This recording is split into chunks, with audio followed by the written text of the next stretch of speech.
ஒருமுறை கைலாயத்தில் ஈசன் இல்லாதபோது பார்வதி நீராட சென்றார். காவலுக்கு நந்தி கணத்தை நிற்க வைத்து சென்றார். அந்த சமயத்தில் சிவன் அங்கு வர உள்ளே செல்ல முயன்றார்.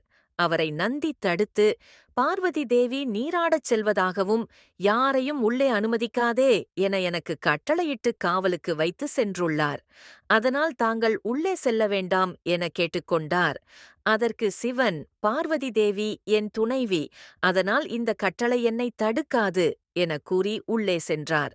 அங்கு அமர்ந்திருந்த பார்வதி தேவி சிவபெருமான் வருவதைப் பார்த்ததும், யாரையும் அனுமதிக்காதே என கூறியிருந்தேனே என்றார். அதற்கு சிவன் நந்தி என் சேவகன், அதோடு நான் உன் மணாளன் என்பதால் என்னை அவர் தடுக்கவில்லை என்றார். நந்தியின் செயலால் கோபமடைந்த பார்வதி தேவி அவர் செய்ததில் தவறில்லையென நினைத்தார்.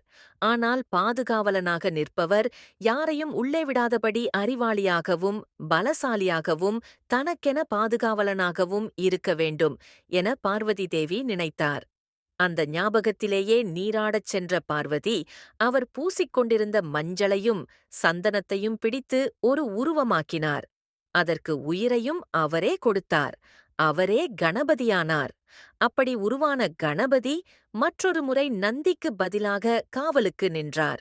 நந்தியிடம் கூறியதைப் போலவே யாரையும் உள்ளே அனுமதிக்கக் கூடாது என கணபதியிடம் கட்டளையிட்டார். கணபதி காவலுக்கு நின்றிருந்தபோது அங்கு வந்த சிவபெருமான் மற்றும் நந்தி உள்ளிட்ட பூதகணங்கள் உள்ளே செல்ல முயன்றனர். அவர்களை தடுத்த கணபதி யாரையும் அனுமதிக்க முடியாது என்றார். நான் பார்வதி தேவியின் கணவர் என்று கூறியும் அனுமதிக்கவில்லை.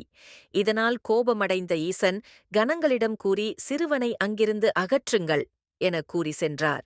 ஆனால் கணபதியோ யாரையும் உள்ளே செல்ல அனுமதிக்காததோடு அவர்களை எதிர்த்து சண்டையும் செய்தார். இதில் கணங்களை அங்கிருந்து விரட்டினார். இதையறிந்த ஈசன் அங்கு வந்து தன் சூலாயுதத்தால் கணபதியின் தலையைக் கொய்தார். கணபதியின் சப்தத்தைக் கேட்டு அங்கு வந்த பார்வதி தேவி, ஈசனே, இந்த பிள்ளை நான் உருவாக்கியவன்தான். அவரை அநியாயமாக இப்படி கொன்றுவிட்டீர்களே என்றார். அவருக்கு உயிரளியுங்கள் என கேட்டுக்கொண்டார். அதற்கு ஈசன், தேவி, அனைத்தையும் நான் அறிவேன். கணேசனுக்கு உயிரளிக்கும் பொருட்டு வடக்கில் தலை வைத்து படுத்திருக்கும் ஒரு பிள்ளையும் அவரின் தாய் வேறொரு திசையை பார்த்து படுத்திருக்குமாறு இருக்கும் பிள்ளையின் தலையை எடுத்து வாருங்கள், அதை கணேசனுக்கு வைத்து உயிர் தரலாம் என பிரம்மதேவன் ஆலோசனை கூறினார். அப்படியே செய்ய கணங்களுக்கு உத்தரவிட்டார். கணங்கள் பல இடங்களில் தேடி அலைந்து ஒரு யானைக்குட்டியின் தலையை எடுத்து வந்தனர். அதை பொருத்திய ஈசன் உயிர் அளித்தார்.